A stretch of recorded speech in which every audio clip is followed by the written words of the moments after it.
বরং এই যে কাতারে কি আলোচনা হয়েছে, কাতারে আমরা প্রথমে এটা বলছি তোমাদের দাম এলএনজি, কাতার এনার্জি বলছে যে ওরা এলএনজি সাপ্লাই বন্ধ করে দেবে যদি 3 কার্য দিবসের মধ্যে $165 মিলিয়ন না দেয়।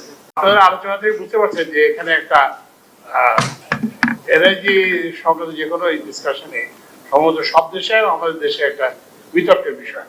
আপনারা দেখছেন যে ইজাজ সাহেব এক কথা বলছেন, আবার গোলাম আজম সাহেব ঠিক তার উল্টো কথা বলছেন। তো আসলে দুটা মতের কোনোটাই ফেলনা না, দুটা মতেরই রিলেটিভ ম্যারিটস আছে, ডিমেরিটস আছে। তো এখন আমি আপনাদেরকে এই এটা মনে রেখে যে আমি যেগুলো বলবো এটাও কিন্তু আপনার এক পদ্ধতি হবে না, এটাও একটা বিতর্কের হবে। তো প্রথমত যে আপনি একটা জিনিস মনে রাখবেন যে এটা একটা স্বল্প মেয়াদের সরকার। প্রধান উপদেষ্টা বলছেন যে হয় ডিসেম্বরে নির্বাচন হবে, না হলে জুন মাসে নির্বাচন হবে। তো মানে বুঝতে পারছেন। আর কিন্তু সেটাও সমস্যা না, সমস্যা হচ্ছে যে জ্বালানির সবকিছুই কিন্তু অনেক টাইম লাগে। যে কোনো কিছু আপনি যে নেই, যেমন ধরেন আপনি এক্সপ্লোরেশন করলেন, আজকে যদি গ্যাস পান, আজকেও যদি গ্যাস পান, তাহলে এটা একটা প্রসেসিং প্ল্যান লাগবে, সেটা 2 বছর লাগবে। তারপরে গ্যাস পাইপলাইন লাগবে। মানে আপনি জ্বালানির সংক্রান্ত যে কোনো জিনিস ওদেরকে আমি বলি কি সবই তোমার 2 বছর 3 বছর 5 বছর লাগবে। তারপরে এই যে যেটা বললাম যে এই যে তো এখন ওই জন্য আমরা ওই জন্য একটা বলছি যে আমরা কি করতে পারবো এই সময়ের মধ্যে, এটাই আমরা স্থির করছি। এমন কিছু আমরা হাতে নেই নাই যেটা আমরা করতে পারবো না। তখন কি করছি সেটা একটু যদি বলি, তো এই যে ওভারডিউ পেমেন্ট নিয়ে একটা খুব হচ্ছে, এটা কেউ বলছেন ভালো হয়েছে, আবার ওই যে মনিক বাড়তেও বললো যে ভর্তুকি বাড়তেছে। তো এইটা আমি আমার তখন মনে হয় উপদেষ্টা হিসেবে 2য় দিবস আমাকে ওই আমাদের সেক্রেটারি তখন অন্য একজন ছিল, তো সে বললো যে স্যার এলএনজি, কাতার এনার্জি বলছে যে ওরা এলএনজি সাপ্লাই বন্ধ করে দেবে যদি 3 কার্য দিবসের মধ্যে $165 মিলিয়ন না দেয়। তো এটা হচ্ছে শুরু। আর এরপরে হচ্ছে এটা একটা দিক, তো ওরা তো আপনার এলএনজি লাগবে, এলএনজি দিবে না, এটা এটা একটা সমস্যা। এটা আরেকটা দিক আছে, সেটা হচ্ছে যে আমরা লেট পেমেন্ট যাওয়া শুরু করলাম, যে বাড়তি টাকা লেট পেমেন্ট। এরপরে সেখানেও শেষ না, এরপরে দেখা গেল যে ওরা এনার্জি প্রাইসিং এর মধ্যে বিল্ডিং ইন দ্য ডিলে। ওরা যেমন ধরেন ওরা ধরে নিয়েছে যে আপনি 3 মাস পরে দেবেন কিংবা 6 মাস পরে দেবেন একটা করে। তো সেটা করে ওরা করতেছে কি, আপনাকে কিছু বলতেছে না, কিন্তু ওই যে সবাই মিলে ওদের মধ্যে একটা আঘাত আছে, তো ওরা সবাই মিলে কিন্তু ওইটা বিল্ড ইন করে। তো ওই জন্য আমরা প্রথম যেটা নিয়েছি, অগ্রাধিকার যেটা নিয়েছি সেটা হচ্ছে যে এই যে ওভারডিউ। আরেকটা জিনিস আপনারা বলেন যে ইয়েতে আমি কাতার ইনভেস্টর বলছি যারা যেটা খুব হয়েছে, সেটা হচ্ছে কোন দেশ আপনার সঙ্গে ব্যবসা করবে আপনি যদি ওদের ইনভয়েস না দেন, আপনি যদি বিল পেমেন্ট না করেন, তাহলে কেন করবেন? তো ওই জন্যই আমরা এটাকে অগ্রাধিকার হিসেবে নিয়েছি এবং আমরা এটাকে যেটা আমি অনেক জায়গায় বলেছি, আমরা যখন অন্তর্বর্তীকালীন সরকার যখন শুরু করে তখন $3.2 বিলিয়ন ছিল। তো এখন আমরা got it down to 600 বিদ্যুৎ ও জ্বালানি মিলে। তো এইটা করার ফলে একটা হচ্ছে যে ওই যেটা বললাম যে আপনার জ্বালানি আনাটা নিশ্চিত, এখন ওরা আর কেউ আপনাকে না, বরং ওই যে কাতারে কি আলোচনা হয়েছে, কাতারে আমরা প্রথমে এটা বলছি তোমাদের দাম কম। আমরা বলছি আমরা তো এখন আগে খারাপ কাস্টমার ছিলাম, এখন তো ভালো কাস্টমার হয়েছে। তো এখন ওই কাতারের জ্বালানি মন্ত্রীর সঙ্গে দেখা হয়েছে, তো ওকে বললাম যে তোমরা দাম নাও। তো ওরা বললো যেটা আমি বুঝতে পারি, বলছে যে যারা এখন যেটা অনগোয়িং কন্ট্রাক্ট সেটাতে কমানো সম্ভব না, এটা নানান এইটার এগেইনস্টে আবার অন্য কন্ট্রাক্ট দেওয়া হয়েছে, ঠিক আছে, কিন্তু তোমরা ভবিষ্যতে আরো যদি বাড়তি নাও তাহলে আমরা সেটা কমাবো। তাহলে আপনি বুঝতে পারছেন যে এই যে আপনি লোককে যে টাকা দেবেন না, এটা একটা কনসিকুয়েন্স আছে। ডিলেট পেমেন্ট আছে, তারপরে আছে জ্বালানির দাম বেশি, তারপরে এরপরে হচ্ছে যে দ্বিতীয় যে জিনিসটা আমরা হাত দিচ্ছি। তো প্রথমে সবাই আমাকে বলে এটা ক্যান্সেল করে দেন না কেন, এই যে কি বলে যে আদানি পাওয়ার কিংবা এই কন্ট্রাক্ট এগুলো তো বেআইনি, এগুলো হয়েছে। তো মুশকিল হচ্ছে যে আমাকে তো বিদ্যুৎ সরবরাহটা বন্ধ রাখতে হবে। আমি যদি আজকে করি এক্স এর কন্ট্রাক্টটা শেষ করে দিই, ধরেন আমি যদি এক্স এর কন্ট্রাক্ট শেষ করি, তার যদি 1200 টাকা থাকে, তখন তো 1200 টাকাটা একটা সংস্থান করতে হবে, নাহলে কি হবে? আপনারাই তো আবার এই যে পত্রিকায় লিখবেন যে কি সবাই কি বলে লোডশেডিং এরিয়ে। তো আমি দেখলাম যে সর্বোচ্চ লোডশেডিং হয়েছে এখন পর্যন্ত, এটা অল্প সময়ের জন্য। এই যে এটা আমাদের 24শে এপ্রিল, আমাদের উৎপাদন ছিল 16,365 মেগাওয়াট, তার মধ্যে লোডশেডিং হচ্ছে 139 মেগাওয়াট। এখন সবাই বলছে যে লোডশেডিং এ ভয়াবহ অবস্থা হয়ে গেল। তো একটু করবেন যে মানে বাংলা তো আমাদের মাতৃভাষা, এবং আমরা খুব ফ্লাওয়ারি বলতে পছন্দ করি, পত্রিকার পাঠক হয়তো পছন্দ করবে। যে তো আমি ওই যে সাংবাদিক লিখছে কোথায় কোথায় লোডশেডিং আপনি একটু বলেন, এরপরে আর জবাব নেই।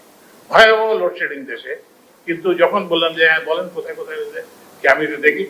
একটা জিনিস যেটা আপনারা জানেন, ইঞ্জিনিয়ার করে তারা জানেন, কিন্তু বাইরের মানুষ যেটা জানে না, সেটা হচ্ছে যে লোডশেডিংটা হচ্ছে যখন আমার জেনারেশন ক্যাপাসিটি নাই, আমার বিদ্যুৎ উৎপাদন নাই, আমি দিতে পারছি না।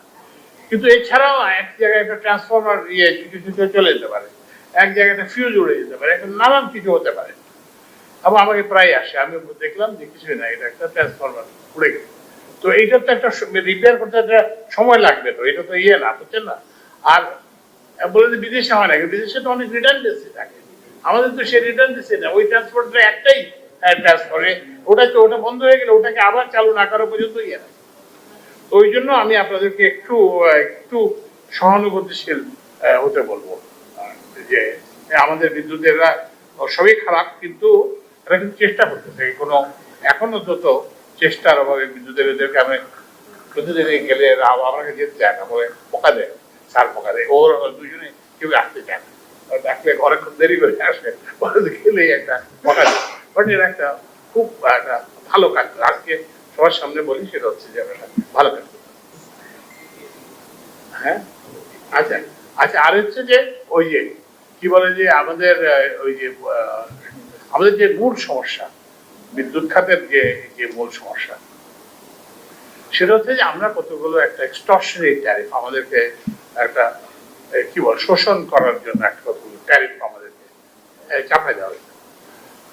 তো এখন আমরা সেগুলো রিনেগোসিয়েট করতেছি, এবং রিনেগোসিয়েট করতে হলে তার থেকে, এবং এটা একটা গণতান্ত্রিক আবহে করতেছি আমরা। ওই যে কি বলে যে ওই কি বলে কোথাও কাউকে ডেকে নিয়ে বলছে না, যে যেরকম হয়েছিল ব্যাংকের ক্ষেত্রে, ইসরায়েল ব্যাংকের ক্ষেত্রে, আমরা কোথাও কাউকে কোন বিদ্যুৎ উৎপাদনকে এখন পর্যন্ত কোথাও ডাকা হয় না যে হ্যাঁ তুমি এই ইয়েটা কমাও, নাহলে আমরা কিন্তু সেই পথে যাচ্ছি। আমরা একটা গণতান্ত্রিক আবহের মধ্যে আমাদের যে সেটা অনুযায়ী আমরা যাচ্ছি।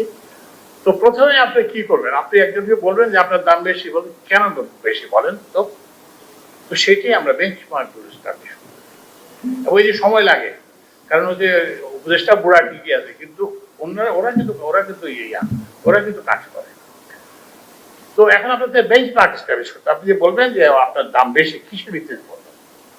তো ওই জন্য আমরা যেটা বলে মাথার বাড়িতে আমরা একটা প্রোফাইল পাওয়ার প্ল্যান্টের জন্য একটা বেঞ্চমার্ক স্টাবলিশ করতে 8 টাকা 44 পয়সা। তো এখন আমরা এইটাই this will allow us to negotiate, এবং এটা ভিত্তিতে শুরু হয়ে গেছে।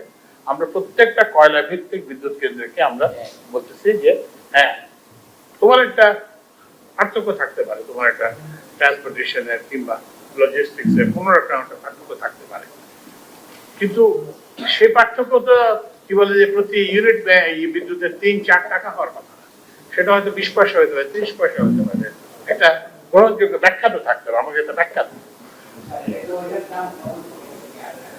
না না কোনটা আচ্ছা সেটা একটু ডিটেল ওইটা একটু তো যাই হোক, তো আমরা একটা বেঞ্চমার্ক আমরা এস্টাবলিশ করি। এরপরে যেটা হচ্ছে সেটা হচ্ছে যে আমরা আমাদের আগে তো নিজের ঘর ঠিক করতে হবে। ওই যে শামসুল আলম সাহেব বললেন যে এখানে তো সবাই আমাদের যারা বিদ্যুৎ কোম্পানি, জ্বালানি কোম্পানি, ওরা তো একটা মহা প্রফিটেবল কোম্পানি। ওরা মনে হয় যে ওরা অ্যাপল কিংবা কি বলে যে গুগল কিংবা ইয়ের মতো কি বলে এদের মতো প্রফিটেবল বোনাসের শেষ নাই। 30 কোথায় যেন একটা ইয়ে আছে বড় পুকুরিরা কোথায় যেন ওখানে বেতন বাদেও আরো 20-30টা পেমেন্ট পায়। তো এগুলো আমরা সব বন্ধ করে দিই, কিন্তু এইটা অ্যাডমিনিস্ট্রেটিভ অর্ডার দিয়ে বন্ধ করলে এটা আবার চলে আসবে। তো ওই জন্য আমরা ওদের যে ট্যারিফ সেটাকেও দেখেছি। এরপরে আমরা প্রথমে কয়লা ধরছি, এরপরে আমরা আমাদের নিজেদের বিদ্যুৎ উৎপাদন কেন্দ্র তাদের গুলোকে করবো, এদেরকে ধরে তাদেরকে এস্টাবলিশ করবো। তো সেখানে আমরা জানাই কি বলে যে আমরা কি বলে যে এগুলো কিন্তু সবই সময় সাপেক্ষ কাজ। সেখানে আমরা ধরেন বলছি গ্যাস ভিত্তিক যদি বিদ্যুৎ কেন্দ্র হয় তার ট্যারিফ কত, এইটা আমরা বেঞ্চমার্ক স্টাবলিশ করব। তারপরে তখন আমরা সেই ভিত্তিতে আমরা প্রাইভেট সেক্টরে যেতে পারব। তারপরে একইভাবে আমরা কয়লা ভিত্তিক বিদ্যুৎ কেন্দ্রের দাম কত হওয়া উচিত সেটা একটা বেঞ্চমার্ক স্টাবলিশ করব এবং আমরা সেই অনুযায়ী এটা তো ওই জন্য আমরা কিন্তু এই যে যেটা বললাম যে ইয়ে না করে কি বলে একটা নিপীড়নমূলক ব্যবস্থায় না গিয়ে যতটা করা সম্ভব আমরা কিন্তু করার এটা চেষ্টা করছি এবং এরা কিন্তু খুব ইয়ে কাজ। তারপরে ওই যে সিস্টেম লস কমান, সিস্টেম লস আমরা বলেছি যে এই আগামী জুন মাসের মধ্যে 50% আনতে হবে। তো এটার জন্য ওই যে প্রসিজার যেটা বললেন যে ওই যে লিকেজ আছে আমাদের ওই ট্রান্সমিশন লাইনও, গ্যাস ট্রান্সমিশন লাইনও লিকেজ ছিল, সেই লিকেজ গুলো সেরে ফেলা হয়েছে। গ্যাস ডিস্ট্রিবিউশন লাইনও লিকেজ ছিল, সেগুলো এখন সেরে ফেলা হয়েছে। আর এটা হচ্ছে যে থার্ড কম্পোনেন্ট, সেটা হচ্ছে যে ওই যে গ্যাস চুরি বা অবৈধ সংযোগ যেগুলো, সেগুলো আমরা কাটাকাটি করতেছি এবং সেক্ষেত্রে তো এইটা হচ্ছে যে আমাদের আমরা ওই যেটা বললাম যে ওদেরকে আমরা এই সরকারি ইয়েগুলোকে একটা হার্ড বাজেট কনস্ট্রেন্ট, ওরা যে একটা আরামের যে একটা জগৎ পেয়ে গেছে, সে আরামের জগৎ থেকে তাদেরকে একটা বাস্তবতার সম্মুখীন করতে চাই, যাতে তারা এইসব করতে না পারে। যেমন যে প্রফিট দেখায় কোন কি, আবার প্রফিটের ভিত্তিতে আবার কি ওয়ার্কার ইয়ে ফান্ডের কন্ট্রিবিউশন দিতে হয়। প্রত্যেকটা গ্যাস সেক্টরে এবং বিদ্যুৎ সেক্টরের প্রত্যেকটা কোম্পানি হয় আইসিইউতে অথবা এইচইউতে, ওরা কিভাবে বোনাস দেয়, কিভাবে বা ইয়ে দেয়। আমি ইয়েকে চেয়ারম্যান বলছি যে তুমি যে সাবসিডি দাও এটা প্রফেশনালি ভাগ করে দাও সবাইকে, সেটাকে লোন হিসেবে দাও কিংবা ইয়ে হিসেবে দাও। হ্যাঁ, তাহলে দেখো ওদের প্রফিট কোথায় থাকে, ওদের income statement financial statement let them redo. এরপরে যদি ওরা বোনাস দিতে পারে দেখ। তারপরে হচ্ছে যে গভর্নমেন্টের যে অ্যাসেট আছে, ওরা যে গভর্নমেন্টের অ্যাসেট ব্যবহার করে, সেই অ্যাসেটের রিটার্ন কোথায়, সেই অ্যাসেটের একটা যে কোনো একটা বিনিয়োগ করলে তো মানুষের ডিভিডেন্ড থাকে, সেই ডিভিডেন্ড গুলো কোথায়। তো এইসব মৌলিক প্রশ্নগুলো যেগুলো জানি না কেন করা হয় নাই, সেই প্রশ্নগুলো আমরা করতে এবং সেই প্রশ্নগুলোর দিকে আমরা সমাধান করছি। আচ্ছা, এরপরে হচ্ছে যে একটা কথা আমাকে বলতেই হবে যে আপনাদের যেটাতে যেখানে আমাদের সহযোগিতা দরকার, তা আমরা গ্যাসের একটা জানেন যে বিআরসি একটা ইয়ে বাড়াইছে। একটা হচ্ছে যে একটা ইয়ে প্রশ্ন, শামসুল আলম সাহেবের ইয়ের প্রশ্ন, নৈতিকতার প্রশ্ন, সেটাতে আমি যাব না। আর কিন্তু এই যে গ্যাসের যে আমরা দাম বাড়াচ্ছি, এটা কেন বাড়াইছি, তো এইটা এবং এটার কনসিকুয়েন্স এবং আপনাদের রিপোর্টিং এটা নিব।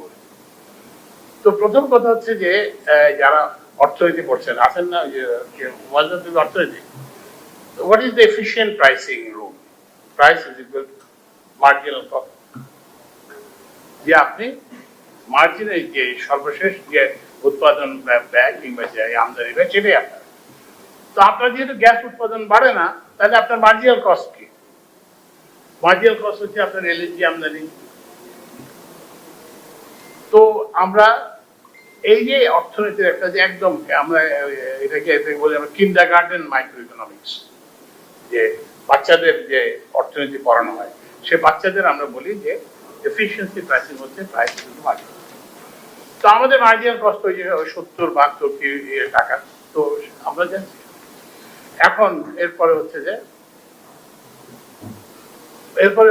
সবাই ইয়ে হচ্ছে যে কি হচ্ছে, দেশে বিনিয়োগ বন্ধ হয়ে যাবে, বিনিয়োগ বিধ্বংসী পরিকল্পনা।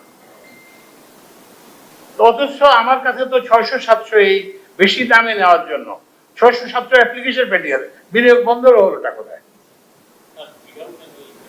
না না, বিডার ঠিক আছে, বিডার একটা প্রমোশনাল রোল আছে। আমি আশিকের জায়গায় আমি থাকলে আশিককে ওই একই চিঠি দিতাম, কারণ ও তো একটা, আপনি কারো কিছু করতে না পারেন অন্তত বলে না আমি তার সহকর্মী, আপনার সাথে আপনার সঙ্গে আছি, আমি বিডার এটাতে কোনো ইয়ে করে না। তো সবাই বললো যে কি হলো, যে সবাই বললো যে কি হয়েছে, যে এটা আমরা দেশের বিনিয়োগকে বন্ধ করার জন্য সেই চক্রান্ত করে আমরা ভালো কথা। তো এখন এবং জানেন আমাদেরকে এই যখন এটা প্রক্রিয়া দিচ্ছিল তখন আন্ডারটেকিং দিয়ে গেছে যে 70-75 টাকা নেওয়ার জন্য, গ্যাস দামে নেওয়ার জন্য কিন্তু লোকেরা আমাদের, আমরা বলছি যে যেটা দিয়েছে নির্ধারণ করবে সেটা, কিন্তু ওরা এবং বলছে 70 টাকা 75 টাকা সেটাও নিতে লাগবে। তো এখন আবার ওই আমি যেহেতু মাস্টারি করছি দীর্ঘদিন, তো ইয়েটা দিয়ে দ্বিতীয় জিনিসটা হচ্ছে যে প্রাইসের উদ্দেশ্যটা কি? প্রাইসের উদ্দেশ্যটা হচ্ছে যে প্রথমত বললাম যে এফিসিয়েন্সি প্রাইস মার্জিনাল কস্ট, কিন্তু এই যে কোনো ইনপুটের মূল্যের ইয়েটা কি, পারপাসটা কয়েকটা পার্ট। একটা পারপাস হচ্ছে যে অ্যালোকেশন অফ রিসোর্সেস, যে আপনি গ্যাসটা কি সিরামিকে লাগাবেন না এখানে লাগাবেন না ওখানে লাগাবেন, কোথায় লাগাবেন, এটা।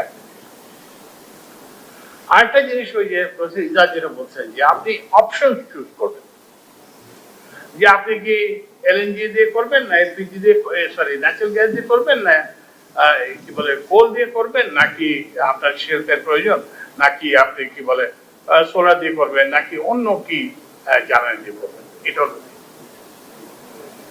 তারপরে হচ্ছে তৃতীয় হচ্ছে যে আপনি তখন যদি আপনার গ্যাসের দাম, আপনি তখন টেকনোলজি চয়েস কে ইয়ে করে প্রাইস, যে আপনি তখন আমাদের দেশে তখন তো সবাই আমরা যারা গ্যাসের যখন আমরা বলতে দেশ ভাগ করতে বলা হয়েছিল বাংলাদেশে গ্যাস রপ্তানি করা হবে, তখন তো কেউ পেট্রোল অফিসে বলছে আসেন একটা গ্যাস কানেকশন নিয়ে যান, আসছেন যখন একটা গ্যাস কানেকশন নিয়ে যান, যাকে তাকে যার প্রয়োজন নাই কোনো ইকোনমিক বিবেচনা ছাড়াই গ্যাস দেওয়া হয়, গ্যাস কানেকশন দেওয়া হয়।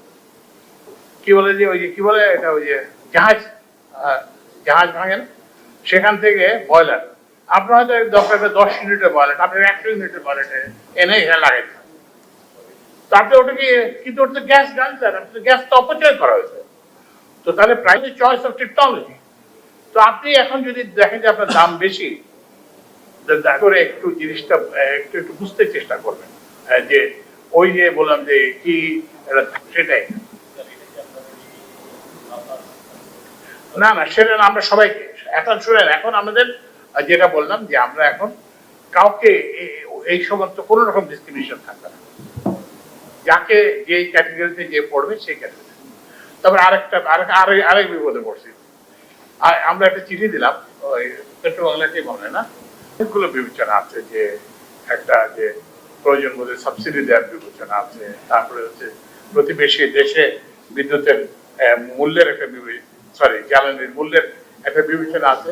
তো ওই জন্য আমরা এখনো এটা ডিবেট করতেছি যে এটা আমরা ইয়ে করবো একে, কিন্তু আমরাই তো এসে অন্তর্বর্তী সরকার এসে সব ক্ষমতা তো সরকার নিয়ে আসছিল 38A in the BRC Act, the government can fix power and energy prices। আমরা তো এটা কেটে দিলাম, আমরা এটাকে রিস্টোর